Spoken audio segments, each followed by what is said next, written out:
In today's video, I'm going to teach you how to create a Ticketmaster account. By the end, you'll have a new account ready to use, so you can browse events, save your details, and check out faster when tickets go on sale. Start by opening your web browser and going to the official Ticketmaster website. On the homepage, look for the Sign In option. On desktop, it's usually in the top right, and on mobile, it may appear under a profile icon or the menu.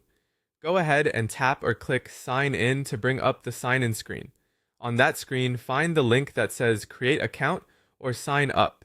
It's often right below the email and password fields. Select that to begin setting up your profile. Now enter your details. Type in an email address you check regularly since Ticketmaster will use this for confirmations and security. Create a strong password with a mix of letters, numbers, and symbols, and avoid reusing a password from another site.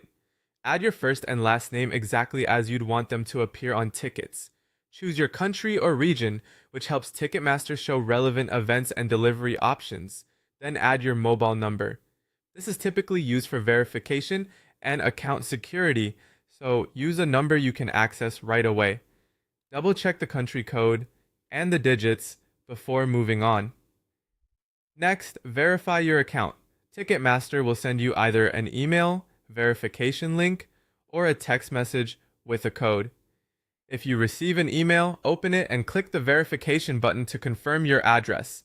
If you get a text, enter the numeric code into the verification field on the site or in the app. These codes can expire, so act promptly. If nothing arrives after a minute or two, look for a resend option and check your spam or junk folder just in case. Before you continue, you'll be asked to accept Ticketmaster's terms and conditions and review the privacy policy. Read through the key points if you wish, then check the box to agree so you can proceed. To finish, tap or click Create Account. You should see a confirmation that your account is ready to use. From here, you'll be signed in and can start browsing events, saving your preferences, and getting ready for upcoming sales. Keep your email and mobile number up to date so you never miss important messages, and remember to sign out if you're on a shared device. That's all there is to it. You've successfully created your Ticketmaster account and you're ready to go.